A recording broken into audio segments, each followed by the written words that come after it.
Ladies and gentlemen, welcome once again to the Duval Dive. Of course, I am Kyle Nash, the student of the game. I'm Travis Holmes with BigCatCountry.com. And you're listening to this thing on the Believe Podcast Network. Travis, first of all, props on you for getting through the intro. And this is one of those unfortunate areas. There's one of those unfortunate situations where in football we're reminded that while two teams play, one of them has to lose, unfortunately. And the Duval devout unfortunately brought to a very disappointing end.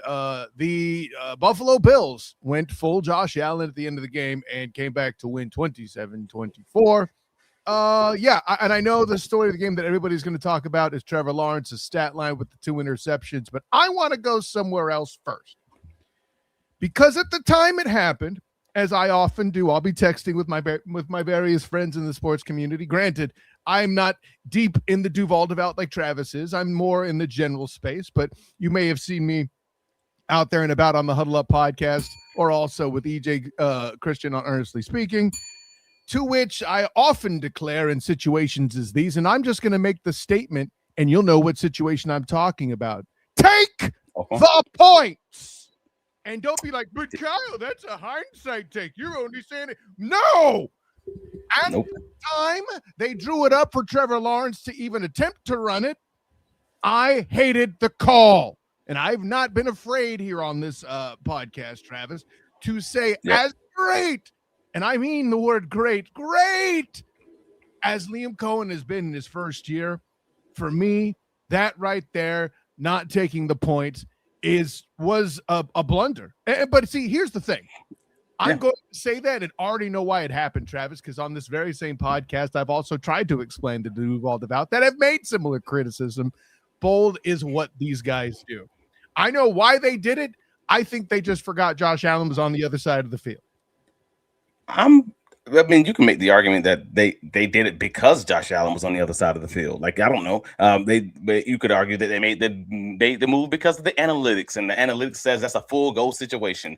You can make the argument. You can make a lot of arguments, but also we know what we're looking at and how you got to 4th and 2 matters. I actually agree with you. I said it at the same time. I said it on the socials. Well, sorry, I didn't say it in the socials. I said it in one of my group chats on the socials. That no, you take those points. And they're like, no, it's 4th and 2. I'm like, no, you take the points when you have it on 3rd and like 12, and you are lucky or fortunate to get to 4th and 2. That's not the same thing as getting the 4th and 2 because you were consistent, you were efficient on as far as running the ball, or you were efficient in moving it there. You got there in a very interesting way by running the ball against a passing, against a passing defense, basically, when they had it set up on 3rd down. And Trevor Lawrence ran the ball to make it get close. At that point, you take the points because they could have used those points all throughout the game. And multiple people pointed it out like, hey, I bet they wish they could have got those 3 points right now when they're up just by a few points, or when Buffalo scores a touchdown.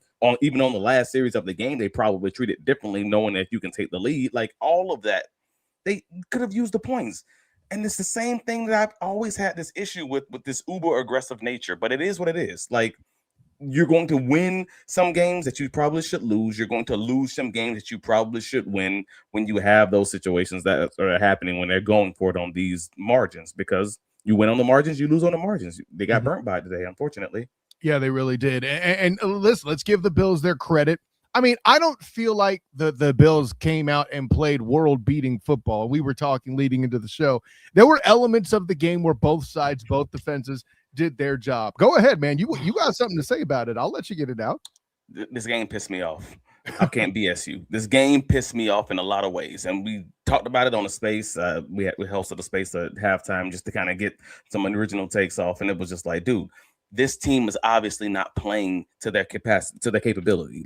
They obviously are not. They came out in the first half honestly feeling a lot like that Cardinals game. And that's not to take away anything from the Buffalo defense, but the Buffalo defense is severely limited. Like, I'm not making that piece up. Like, the Buffalo run game, you can't have a series where you run the ball for 51 yards against the Bills and then Bayshaw on 4 carries for 51 yards. Bayshaw Tootin gets no more carries the rest of the game. From 5 minutes left in the second quarter throughout the entire rest of the game, Bayshaw Tootin got 0 more carries. By the way, crazy to me. This takes for you, PJ Brown. I know we've battled you on this earlier this season, but this is the time for you to be ticked. Yeah, run the ball is what Travis is saying. I'm with him. So then you have the interception from Trevor Lawrence when he's targeting Parker Washington, and it's like, oh, you can't have that, especially when the person that intercepts the ball is Shaq Thompson, who is primarily a run-stopping linebacker. He's a backup linebacker for the Bills, who's taking over for Bernard, and I'm just like, bruh. He had Trevor Lawrence's number, and I want to be real about that. And like Trevor Lawrence has had, let's say 4 balls, and I think I'm probably being gentle when I say 4 balls that were on the hands of the defense where they were just eyeing him. He was not looking off defenders. I said it on the socials in the end of the third quarter. I'm like, dude, Trevor, you have got to do better looking off the safety. You have got to do better looking off these linebackers because they are just reading you.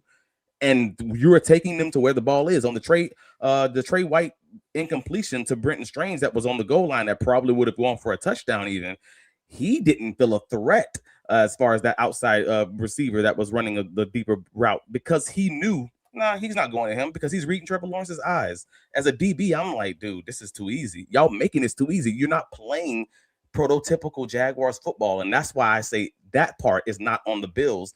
That's just football 101 things that I've seen them do for much of this season that they just didn't do this go round for fill in the blank reason. And I'm going to add in another element here in the comments. Preston PT Phone Home jumps in, agrees with PJ about running the football, but the passing game looked timid at times, he says. The lack of shots taken this season was frustrating. I think part of that as well, listen, I've not been the guy to jump on this bandwagon. However, and I think it happened to Trevor too, apparently I got spoiled by Cole Van Lannon at the left tackle spot. Yeah, man. There was a noticeable difference at the left tackle spot. The amount of duress, had to give him help. Yeah, the amount of duress Trevor Lawrence was on, and it's like I said, I made the point on the Duval dive when we did the preview episode. It's not like they have world-beating edge rushers. Oh, wait. And hell was given to Walker Little. I think the conversation needs to be having. Their edges are good. They're not world beating. Like they're definitely not. They just look that way today against Walker Little. Well, that doesn't make them so. I'm not okay. We could have the debate. I think Bosa is that good, but you don't have to agree with me. 7 sacks is fine. Hey, like he's good. Don't make this an episode with the men in teal. The punchline is Walker Little struggled. I don't care how good or bad, indifferent. You know, your mama could be over there. Walker Little did a bad job today. Walker Little struggled while also being given help, a lot of help from the running backs, and that was the point that I made at the halftime. Was like, dude, you can't need this much help. While still, like, you can't get this much help and still be struggling. But that was always the issue with Walker Little because they left Cole Van Lannon on an island a lot. So by the time Cole Van Lannon was starting, I mean, it took, you guys know, we were on here talking about it for multiple weeks straight, trying to figure out how do we land on Cole Van Lannon, where do we land on that? And the consensus that we all reached looking at the film was, all right, Cole Van Lannon might be an upgrade on Walker Little simply because he's playing to Walker Little standard at minimum without needing help doing it on an island. That's the difference. Walker Little needed help today and was getting help. I really like that take, Travis. I think that's perfect. And that's the part that sucks. Is like, dudes, you got one less guy in the passing game. You got one less guy you can throw checkdowns to because you're not out for a route. They're not out for a route. And all of that being said, it's just like, dude, and it's not all Walker Little. Yes, his 2 penalties did hurt the Jacksonville Jaguars today, but there was the only 2 penalties on the team, which I thought was very funny. The only 2 penalties came from Walker Little, who recently lost his job, who got his job back, got his job back due to injury, but can't have it, bro. TP Lifter 137 in the comments. Some tough decisions need to come this offseason. Big needs, in his opinion, are defensive tackle, corner, and O-line. Lifter, grab bag episodes are coming. We'd love for you to ask about that. I'll put it that way. Yes, we have a lot of grab bag episodes this postseason, this offseason, all the time. Because, you know, I mean, we got a lot of time to talk about a lot of stuff. But the fact of the matter is we are a postseason team and were a postseason team up until 4:30 this afternoon. But this is the worst part about all of this, bro, is you're going to lose some games where another team is better than you. We know that. That's not what today was, and that's the worst part about it. They definitely, yes, they had a better quarterback play. Let's be real, but also the Jaguars secondary struggled That's not shocking based on who like Montero Brown, when put in certain situations, he did struggle. I don't think he struggled as bad as the announcers are trying to make it seem like he was struggling. I thought that was interesting. Evaluation on that. Yeah. Listen, I'm saying that as a non-corner. Like, listen, Tony, Jim, stick to golf and offense. Okay. Come on, man. Yeah, that ain't it. I thought that was weird, but the way that they were kind of having that conversation. But overall, I thought like Montero didn't play well, but also I didn't think he struggled to that level.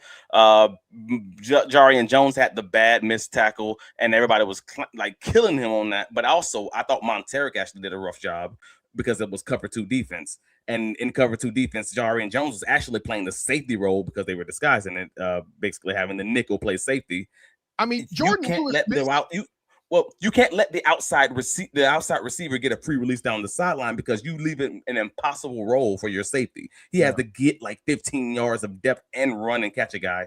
It's a bad situation. So from that perspective, Montero actually screwed up on that play, and then Jarian missed the tackle, giving up another 20 yards. Like, you just can't have that happen. It was a That's what I'm talking about. But then most importantly, we talk about taking the points. I think the reason the Jacksonville Jaguars lost this game were 2 things. Well, I say 2 things. I can even say 3 things, frankly. Getting away from the run in the second quarter. We already talked about Bashaw Tootin. Like, how do you not go back to him at all? Especially, and I'm not saying it has to be just defensive tackles. Like, I feel like we even, how is it we pointed out on our show and they gave it up? I'm very confused about that from the offensive staff, frankly. I don't want to just put it all on Liam Cohen. Right. He has a staff. Yeah, I don't want to only put it on them because they had such a good fourth quarter. Yes. But that leaves me more frustrated when I see that you had such a good fourth quarter. Why the hell didn't you have that same fourth quarter in the second quarter, third quarter, whatever else? You know what I mean? Like, that's what I'm talking about, because then that's points left on the field. That's points that should have been scored, if that makes sense. But also, you got the second half defense was just so rough. And I mean, I know the Bills were 2 of 2 on fourth downs, and that kind of changed the math a lot. Those tush pushes from Josh Allen. Like, I do get that. I'm not trying to be crazy. Team at the quarterback sneak right now than the Bills. Simply put. Yeah, because even the Eagles aren't even good at it like that at this point. But the defense actually was. This is weird because they were 4 of 8 on third down, which is about what they were for the game. Like, that's actually not bad. Mm-hmm. But when you look at it at the end of the day, I will give Josh Allen credit here, because I said it earlier in the week, and I looked at every single game he's played this season. Mm-hmm. I'm being real about this. Josh Allen has never played the game that he played today this year. And that's a good thing to say about Josh Allen for the Bills. I want to be clear in saying this. We said Davis Mills and, all these other veteran, NFL quarterbacks who can basically get the ball out in 2.5 seconds, who can basically just take the checkdowns, who can just give the ball up to the running back and allow them to just make the plays that are made that the defense is giving them. Right. He did that for 3 quarters of today's game.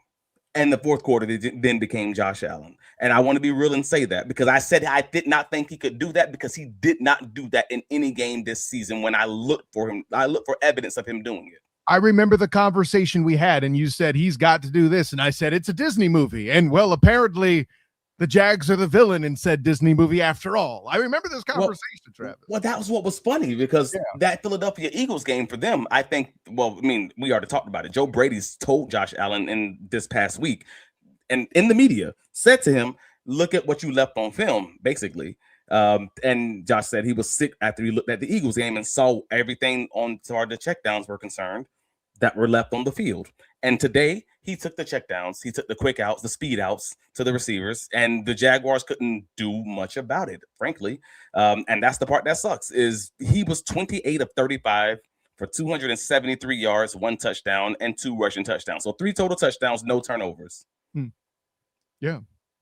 That's a hell of a game for a quarterback. And yeah, you can call it a game manager game if you want to, because I think that is actually very reasonable. But that's Brock Purdy MVP season game manager game, if that makes sense. Why? And then he became Josh Allen in the fourth quarter. Yeah, we're in 2026. Game management in a world where the cover 2 is rampant as it is, game management should not be a slur of a quarterback.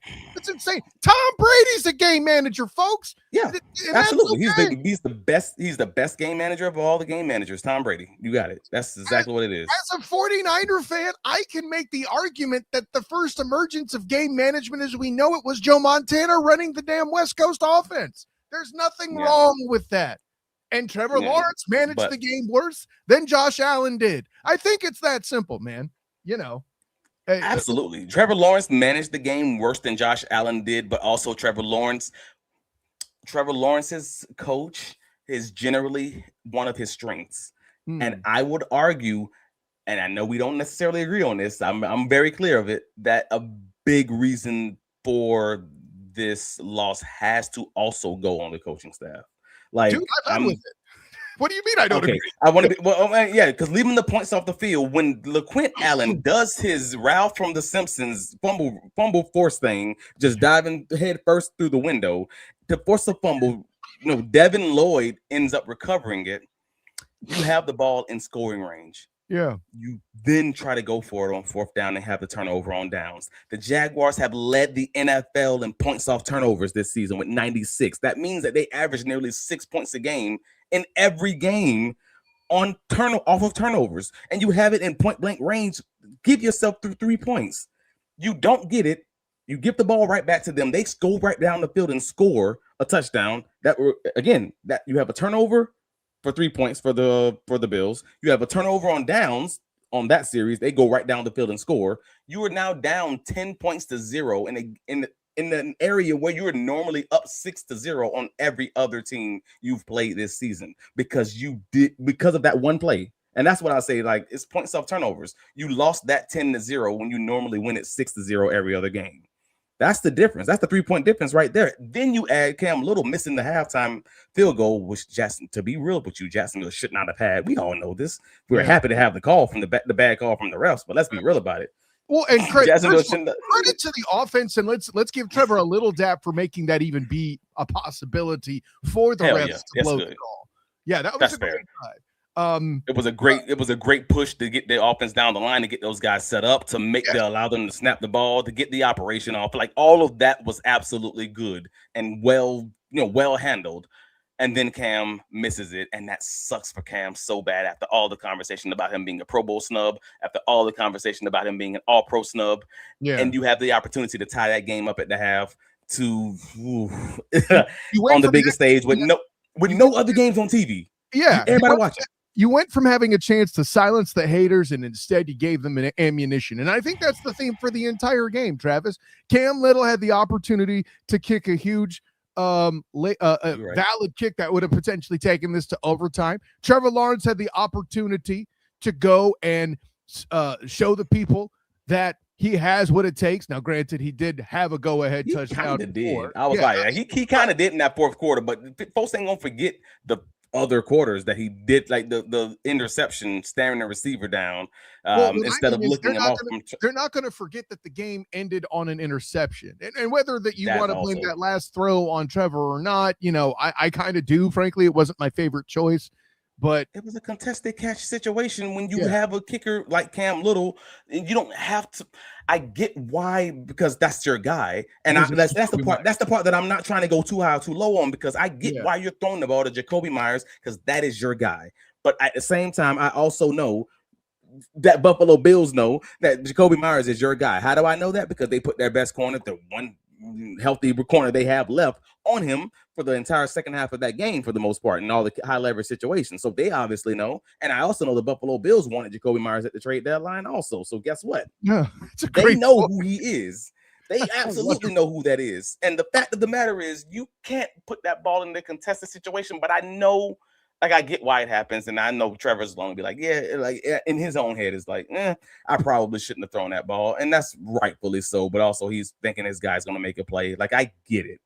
But it sucks because you could live to fight another down, and you give yourself an opportunity with that weapon if you pick up another 30 yards to potentially kick the field goal, bro. Yeah, absolutely. Well, and the comment made here, the ball came out of his hand, Trevor, of course. Weird AF today, according to Cal Jaguar, which, by the way, that might be my favorite Jaguar inspired thumbnail, but I digress. The The ball came out weird today, and I think this is that protection issue we were talking about. And I bring this comment up. This is a symptom of that we were talking about earlier, so y'all are wondering. But that's a good call out, too. The ball was coming out wacky. I agree. I mean, we could say it came out weird, but I don't think it came out weird, quote unquote. I think his footwork There's a lot of wobbly passes, in my opinion. No. His footwork wasn't great today. I'm specifically saying that. And I'm saying we all had known this because we knew it early in the offseason when it was like actual training camp and everything else. This was something that we were all watching closely. And in the first half, again, we talked about it in the Twitter space when I generally don't host them, but because I couldn't go to the game today, I'm like, I'm gonna talk to the people one way or another. And that was my consensus at the halftime. It was like, Trevor, nah, man, he's not stable like he normally is. He's not that, and so the ball's not hitting like it normally should, as far as that's concerned. Yeah, I'll say, and I'll get more involved if you do spaces in the future, my man. That was just a bad situation for me at the house. That was awesome. You did that for the divers, and I hope you guys enjoyed it out there. But I see people already forming grab bag questions. I'm not even trying to deal with re-sign questions right now. Can we get to the next day before asking about the people that were re-signing? Like, that's rough, man. But again, 2 turnovers in a game that is a rock'em sock'em. Like, how many different times on Friday did I say this game like purely reminds me of Kansas City versus Buffalo? This game reminds me of old Josh Allen versus new Josh Allen, and which one's going to be the best Josh Allen on this day? And I said the old Josh Allen is Josh Allen, and the new Josh Allen is Trevor Lawrence. And honestly, depending on which one you want to call Josh Allen, don't make a difference, because Josh Allen for Buffalo normally can have these kind of games that Trevor Lawrence had today.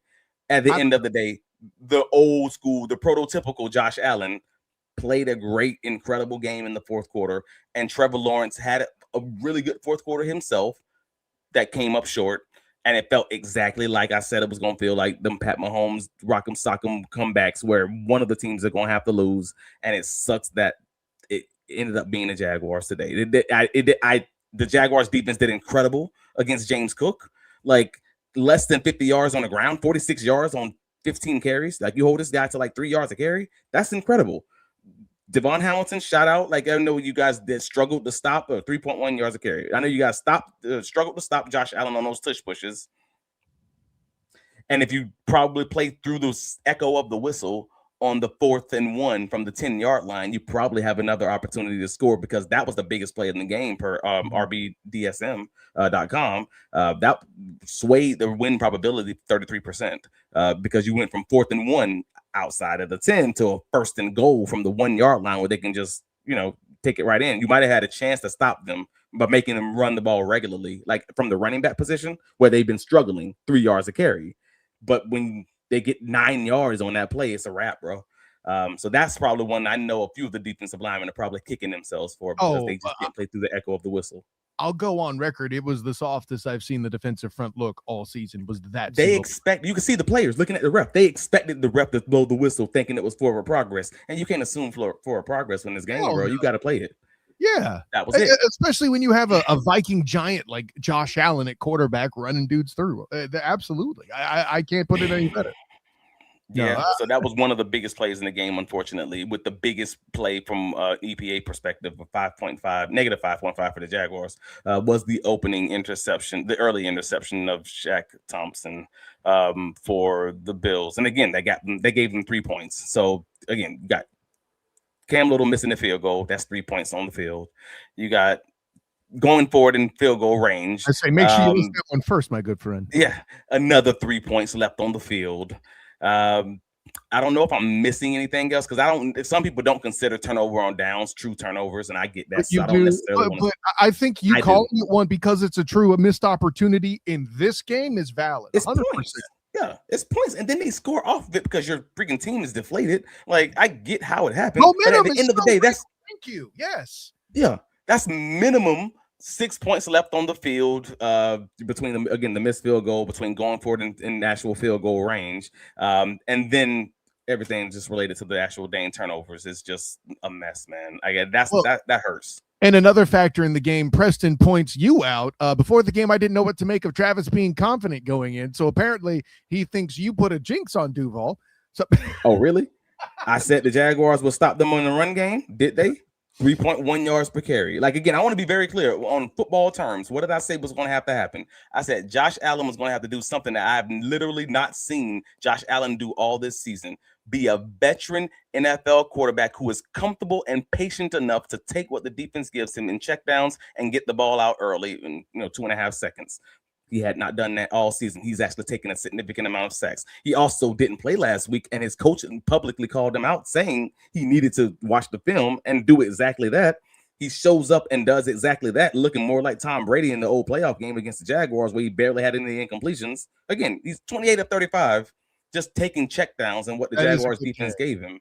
And we already know, as much as we love this roster, we know this wasn't the Jaguars roster that folks was thinking is going to actually win a Super Bowl. We knew the Super Bowl the route to a Super Bowl was primed for the Jaguars to take it because of everything that's happened this season. But did we think that, for instance, Greg Newsome was going to be on the starting outside corner on that Super Bowl roster? I don't think many Jacksonville Jaguar fans thought that. And I'm not trying to put words in y'all mouth, but I think y'all will probably agree with me on that thought process. Same thing applies for Montaric Brown, and I love Montaric Brown play, but I think that's reasonable and honest. Because again, Travis Hunter exists. Jordan Lewis exists. Yeah, Caleb Ransall exists for that matter. Like, there's so many options available. So I'm not trying to say but we all knew we were playing with house money, Duval, right now. Right. So it sucks to lose the game that you know damn well you should have won. Well, and that's also. I want to transition to this because I know we've gone over a lot of the football points and your instant reaction, and I know you're going to look more into some of it as we head up to Wednesday and we start collecting grab bag questions from you divers out there. But I feel I have to ask this question because there's a lot of talk about. I see a lot of disappointed people out there in Duval, and rightly so. And the wound is fresh. Maybe that's what's talking here too. Yeah. But the conversation that I want to have is. It felt like, people were using that the path to the Super Bowl is there, which again is different than this being a Super Bowl team, clearly, right? When we're saying the path to the Super Bowl is there, this was about the AFC being in a rare space. Even Tony Romo talked about it. It's the New York Jets. It's like the old New York Jets path when they beat the Patriots. If you beat that one team, you got a shot to make it all the way there because everybody else lines up perfectly for you. So with that in mind, this if I were to say this is the most disappointing Duval outcome in its history, the answer has to be no, right? Because Miles Jack is still a thing, that was later and closer. A team stealing the playbook is a thing in what was that 93 Music City Miracle year. Yeah. The which was a forward pass. I said what I said, but those two things are still disappointment wise more disappointing because, to your point, house money was really the approach. It's a 9-game swing. And what's going on moving forward? Really, the only downside for this team in the Jacksonville Jaguars heading into next year is raised expectations. That's the big part, but I don't think they should be scared of it. Like, good, have those raised expectations, because whether you're a first place team or a second place team, ain't gonna change. It wasn't gonna change much on the schedule. The schedule is gonna be difficult either way, and the expectations now were going to be raised whether they made the playoffs or just were a 9-win team that barely missed the playoffs. Because if you think you hired the right coach, then you would have those expectations. So good, and they shouldn't be scared of them. Trevor had a game where he ended up having 3 touchdowns and 2 picks. And I've often said on this podcast, I'm okay with Trevor Lawrence having those turnovers as long as you package them with multiple touchdowns per turnover. I've always stood there. So I've always said, hey, man, if you won't give me 2 interceptions, you better give me 4 touchdowns off that, or 2 turnovers, 4 touch. That's how I think. 2-to-1 ratio. I don't care how it works out. You give me 1 turnover, you need to give me 2 touchdowns. That's just where I land. Well, he gave the Jacksonville Jaguars. He was 18 for 30. That's not great, but whatever. It happened. 207 yards, 3 touchdowns, 2 INTs. 18 for 30 is still 60%, which isn't bad. It's average at where it should be. It's just not 80% like Josh Allen did. I need another touchdown. Yeah. If you're playing against the mutant, if you're playing against the mutant, it's mutant on mutant grind. Points off of the turnover. But he ain't the one making that play call, I guess. You know what I mean? Like, that's the coach. Yeah, but it is what it is. Like again, because that just ties the game. That don't win the game, but it absolutely changes how they play the game. Right. It changes all the play calls that come after that. Again, you're talking those 6 points left on the field, where Buffalo did what they were supposed to do, smartly, intelligently. Congratulations to them. Like again, I told the guys on the Cover One podcast when I'm speaking with Joe on Thursday, hey man, if the Jaguars don't win this Super Bowl, or don't take this thing to the Super Bowl, I do hope that it's Buffalo, because at least I get to see an exciting game. I don't believe this Buffalo Bills is a Super Bowl roster, but to be frank, we've already talked about it. I didn't believe this Jacksonville Jaguars team. Who in the AFC is a Super Bowl roster, my guy? It don't exist on this side, I'm telling you. That's fair. Yeah, that's for the most part. It really don't. So at least I get to see an exciting quarterback play ball. And Trevor Lawrence today wasn't an exciting quarterback for the game, but he was an exciting quarterback for the second half, or at least much of the fourth quarter. So again, it's NFL record 4 fourth quarter lead changes. That was an exciting game. It was a knock 'em, sock 'em, rock 'em, sock 'em, back and forth battle that one of the teams had to lose, and no matter which team lost, it was going to be like, damn, that sucks. Agreed. It didn't go the way for the Jaguars. It wasn't the belt to ass conversation that I thought it was going to be, but it absolutely was. Hey, you guys thought you were going to run the ball. That ain't happened. It ain't happened. It wasn't close. There was not one play. I mean, James Cook's long was 11 yards, bro. Josh Allen ran for 11 times with a long of 10 yards. Like, and yeah, 3-yard carry, 26 carries for 79 yards as a team. This obviously just went the way of, we're going with Josh Allen. We're putting the game on his shoulders, and he's going to keep us on the field for these 11 play drives, these 10 play drives, these 13 play drives. That's it, man. That's what it came down to. I see Jessica Tennis proclaiming to be a Bills fan here on the Duval Dive podcast. Thanks for checking in, saying, as a Bills fan, the Jags have the most complete roster, in my opinion. I mean, That's crazy to me. I don't see that that's a bad take, though. Who's more complete? That's the crazy part about it. It's probably true, and I still think it's crazy. Well, and like, as someone who knows this team intimately and is a fan of this team and a beat writer for the team, I still am like, dang, really? Is that true? That's probably true. BigCatCountry.com. That's crazy to me. That it's probably true. It's one of the more complete rosters, and it didn't change today's outcome, because I thought this was a really rough Bills roster, but they found a way to duct tape and Elmer's glue this thing together to find a way to grit out a win on the back of their quarterback, who found the one way to beat this Jacksonville Jaguars team, and he did it. Well, and we mentioned complete roster. What position group didn't disappoint just a bit? And let me clarify. Running backs. They disappointed, but not by their hand. I knew you were going to say that. They're disappointing because they weren't used enough. That's on the coach. I agree with you, right? The defensive tackles were blowed up in the middle, right? The corners, the linebackers, the corners were rough. The linebackers, I don't feel like they were bad. They weren't disappointing, perhaps. The ends, I felt like Walker. I feel like to me, the best position group and how they executed was the defensive ends. I feel like Walker and Hines Allen, did their job pretty well, containing a lot of things. Were they perfect? Probably not. But I don't feel like there was something where I could say that should have been a sack that they didn't get. On offense, I feel like the receivers did their jobs pretty nice. I didn't see a whole lot of drops or things that should have been catches. You got a couple?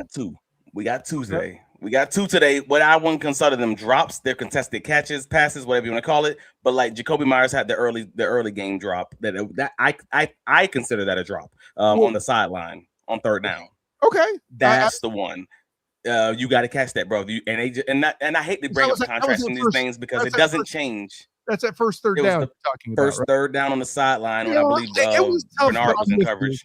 I would, and if he wasn't so busy trying to stiff arm the DB off of him, he would have been able to make the catch. Got to make the catch, bro. And again, I hate bringing up contracts and all those kind of things into the conversation, but you just got paid. First playoff game, you got to make that catch on the sideline, bro. It's third down. This is the game. We're here. And they're going to the game kind of just builds on top of that from that point on, because they're expecting you to be able to make these contested catches, and then later to have the contested catch situation where it ends up being an interception. That's not on him, obviously. That's on the quarterback making that throw into that contested catch situation. But he's again leaning on his guy. It's a hard thing to say in the middle of the field, but they've eaten and owned teams in the middle of the field throughout the season, which again in Buffalo knew. Damn, you just can't make that throw. Like that's really what it comes down to me. Let me ask if you agree with this statement. Duval TV jumps in. He I'm not even joking. The Bills did nothing special. I was not impressed and don't think they'll go far. The only caveat I will add is Josh Allen. Listen, I don't give a damn who you are, right? I'm doing the math again and make sure in my head to make sure I have it right. And if you do your lowest common denominator, that's 4/5. That's 80% completion. That's impressive. I don't care who you are. But that's the thing. That's the thing. So today's NFL fans, and that's Jacksonville Jaguars fans included. I love y'all to Duval Devout, but you are, for the most part, this often will say normal, prototypical NFL fans type things. They don't cherish good defense. And throughout much of the game, until that fourth quarter, to be clear, there was a lot of good defense happening. I cherish good defense. Former DB, I'm going to. But this was a lot of good defensive back play and linebacker play in coverage that resulted in Josh Allen just taking what the defense gave them and keeping his offense on the field by not putting them in negative situations, taking unnecessary sacks, which he's often done. He got sacked once today, and that was in the second half, Josh Allen, which put them in negative situation, and they punted the ball later. They didn't even try to pick up the first down, basically, on that series. That's what happens when he has negative. So he just played a very smart. He did nothing special. Yes, that's right. That's what it's called being a game manager and just taking what the defense gives you. That's smart football. It was literally the only way that I said the Buffalo Bills would beat the Jacksonville Jaguars. Not being a Superman, which is what you sound like you expected, Duval TV. You expected Josh Allen to be Superman. And if he were to do that and beat you, you would have been okay with it. But because he did it in the way that Tom Brady would do it, basically, surgical, just taking what they give you, just moving them down the field. Again, 10-play drives, 11-play drives, etc. You don't feel very happy about losing it to a guy who basically any NFL quarterback could have done, not Josh Allen necessarily. I understand that thought process. It is what it is. But no, it's impressive because he did what he had to do to get the W. Grasp this concept, right? Because we speak from the two parts of the field. I would argue that get the most ish when it goes wrong and get little praise when it goes well. You talk about the defense. I, of course, let me show you my credentials again. My Aaron Evans original painting of me being an offensive lineman playing semi-pro ball, right? The O-line has gotten more attention, I feel like, this season for when it's gone wrong, for when it's gone right than the defensive backs have. Sink that in, my guy. That's weird. I mean, yeah, folks are talking. Yeah, they didn't do anything quote unquote special, but they had drives of 10, 8, 11, 9, and 9 plays. That kills your defense. Like, you don't have to be anything quote unquote special to say I can't get these guys off the field. And they didn't destroy the Jaguars in time of possession or anything. Like, I believe they only won it by like 5 minutes. But if you can't get a guy like that off the field, and they also are 2 for 2 on fourth downs with 2 rushing touchdowns of 1 yard, like that's the game, man. Like, you don't got to be special to be successful. The special thing they got to do was win a playoff game. I mean, that's what it boils down. I don't feel like they did anything special. Did they win? I mean, then I guess it was special. What we doing? So no, but and again, I don't mean to diss the point that Duval TV makes either. It doesn't feel like it was colossal. Whoa! Like there were some catches that Parker Washington. Okay, bro. Parker Washington. There was some shoot they Parker out there somewhere moments. Parker Washington and Travis Etienne deserve better than this L. Great take. Point blank. Great. Yeah, Parker Washington with 107 yards or 107 yards, 1 touchdown, averaging 15.3 yards a carry, yards per reception. On 12 targets, deserved so much better than this. And then shout out Travis Etienne because again, he had 116 total yards himself, 67 on the ground, averaging 6.7 yards per carry, with only 10 carries. Bashaw Tootin averaging 12.8 yards a carry, but only gets 4 carries and 0 carries after 5 minutes left in the second quarter. What we doing? Like, again, those points that you should have probably had in the first half that never came up in the second half. Like, again, when you're now in a shootout, you could have had the lead instead of being behind. You're behind 3 points when at minimum should have been tied because, again, Cam Little missed field goal, coaching decision, going for it on 4th down. Brother, I get it, but no, Reyes is right. What a ride it's been this year, but man, it still stings. Felt like the Jags were the better team going in, and after the game, I still felt like the Jags were the better team. And you're right, that's why the NFL is so damn fascinating. The better team don't always win. Sometimes it's just a better quarterback, or sometimes it's just the better defense, or the better defense in the moment, even because they tricked Trevor Lawrence on a few different occasions. That was a big part of the game. It wasn't the only part of the game. And I would shame anybody out there who says this game falls on Trevor Lawrence, just like I would probably shame somebody if they said it all fell on Josh Allen, for winning it or whatever. Like, that defense deserved its props for Buffalo, despite the fact that they didn't do anything quote unquote special. Great point. But they gave him a chance, just like the Jacksonville Jaguars defense did very good early on, giving them a chance until they didn't in the fourth quarter. So yeah, you got to get Travis Hunter healthy. You got to get Caleb Ransall back and get your safety situation and your cornerback situation figured out. Again, Jordan Lewis even. And that's it sucks. I feel bad for you, Duval, because I know you guys deserve so much better than this. It's your second loss at home. It's your second loss at Everbank Stadium. And I don't think a lot of folks are actually like grasping that. That's the Jaguars' second loss that's crazy. At home this season. Wow. The first one was the Seahawks game. And I guess I must be the bad luck. Maybe that's it. Because the 2 times that I predicted that a Jaguars would win a game by 10 plus, they lost both of those games at Everbank Stadium. It's the only 2 times it's happened in a season. I think you were very conservative on the Colts. I take that back. Mm-hmm. Yeah, I said that was a 7-point win. I guess I blame myself for every time I was confident, and then they have the game plan, and the other team only has one way to win. Both of those games, the other team did the one thing that they could do to win the game in both of them. So I need all of you out there, Duval Divers, Duval Devout, to go to Travis D. Holmes on Twitter and give Travis a virtual hug gif to help him recover from what he's done to his team. So now that that this team makes him drink, he needs your support. He needs your help to get through this tough time, because he was confident in his team. But Devon Hamilton, great game, man. I mean, I know folks won't give him credit until they start looking at the advanced data, assuming they even look at it, because the Jaguars lost. Some people don't want to look at that stuff. But like, the fact of the matter is, when you have a game where James Cook gets 15 carries for 46 yards, doesn't score a touchdown, you probably think the Jaguars are going to win this game when it's the number 1 rushing offense in the NFL. And that's a shout out to Devon Hamilton. That's a shout out to Matt Dickerson. People don't think about his name, but he's one of the Jaguars, prime run stoppers in his rotational role. My X factor for the game, I might remind everybody, from Friday, or Thursday. Yeah, man. So again, they couldn't stop him on the 4th and 1 situations and those touch push situations, but it is what it is.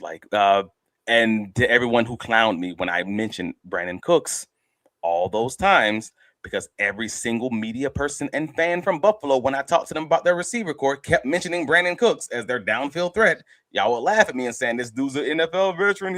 He's washed, he's old, and all the stuff. And I'm like, hey, man, they just keep telling me this dude's the dude. I don't have an opinion of it. And then he has a pretty dang good day. I mean, they don't reverse that one call. He's probably at like 90 yards on the day. But he's 3 catches for 58, and Khalil Shakir basically became an extension of their run game with his 1 and 3 yard passes over and over and over for 12 targets, 12 catches, 100% with a long of 18, 82 yards. Crazy. I'm gonna let y'all be in your feelings. I know this is a rough one. Yeah, I know it's a rough one, but it's also a rough one that I think everyone that's hit up my phone so far seems to be like, yeah, damn, it's a rough one. But at the same time, we good, because we have the right coach. I think we believe we have the right GM. And I believe, as we've been of Liam Cohen today, yeah, man, everybody still has their battle cry of Duval, and believe he's the right guy for the job. And I'm there too. I think this is step one to what could be the best coaching tenure in Duval history. That's still possible and on the table. Yeah, man. So at the end of the day, it sucks, but it's still Duval versus all y'all, and that includes Buffalo Bills fans. Shout out for y'all. Thank y'all for being in the chat. Please click that like button before y'all leave. But yeah, check out the post game recap over at BigCatCountry.com. Where we have the write-up of everything that happened at the game, in the game, our offensive and defensive players of the game. I don't even know if you have one. Do you have an offensive or defensive player of the game from your perspective? Player of the game is Parker Washington. What the F are we talking about now? Well, no, Travis Etienne has an argument, bro. 116 total yards. I mean, if you want to make them co-players of the game, but normally I like my running backs to, have a few more carries than, what is it? 10? Yeah. I'm just saying. It ain't his fault. He's like, hey, man, say, I don't like the ball and give it to myself. Listen, and Liam Cohen stole the award from him. I don't know what you want me to tell you. Potential best coach in Duval. He messed it up today with that. Listen, again, love this guy. Didn't like what he did there, and that's okay. Well, who am I? I'm just a podcaster here on the Believe Podcast Network, along with Travis T. Holmes on Twitter, Instagram, and all the socials. Where else can you be found, Travis? Yeah, man. BigCatCountry.com, X, Twitter, etc. Like, hey, man, follow the Duval Dive. Click that like button, subscribe. Where you can find us on TikTok, all the places. But yes, I'm very sad for you guys, and it's okay. Arrow's still pointing up. Still Duval till we die, and it's Duval versus all. It's Duval versus all y'all, and this day will suck, and then tomorrow we'll be like, all right. Still F y'all. So let's go. And that's kind of what it comes down to, bro. But let them know where you can be found too. Of course, I'm Kyle Nash, a student of the game. You can find me on Twitter, Instagram, Threads, and Blue Sky at the SOTG. Find me on Facebook as a student of the game. Check out my writings and coverage of UCF on blackandgoldbanneret.com and the Night Shift podcast, and also my work covering the Orlando Magic, but foremost, covering your Jacksonville Jaguars on the Believe Podcast Network with my personal champion, Travis T. Holmes. It's Greg bag season, though. So I've seen a lot of questions in these comments that headed to the off season. Get them to us on these socials we told you about, at Travis T. Holmes, at the SOTG, or even here in the comments, we're going to find them and make them into a series of shows throughout the off season to answer all the things. I know. Etienne, Lloyd, Walker Little, Cole Van Landen, and Travis Hunter, and more as we go on. And I say and more because, hey, draft season will be here soon enough in the coming months. But for all of you in the comments bringing huge game today, thank you very much. I even in the toughness of a postseason loss, y'all were here to help make the show awesome, and I thank you for it. My personal champion, Travis C. Holmes, needs all the virtual hug gifts you can offer him because Lord knows he deserved a better game than today. But nonetheless, he has libations because his team makes him drink. And now I got to hear Tyler Dragon talk his trash and all of his trash that he's going to talk about. He's the Seattle Seahawks guy we had on. The LA Rams guy we had on a few months back. And yeah, I know I got to hear all that because he told me straight up. He's like, Trevor's going to struggle and Josh Allen's going to have a great game and blah blah blah. And I'm like, yeah. I mean, how true either of those statements are, but that's a whole other question. Of course, I'm Kyle Nash, a student of the game. And until next time, everyone, class dismissed.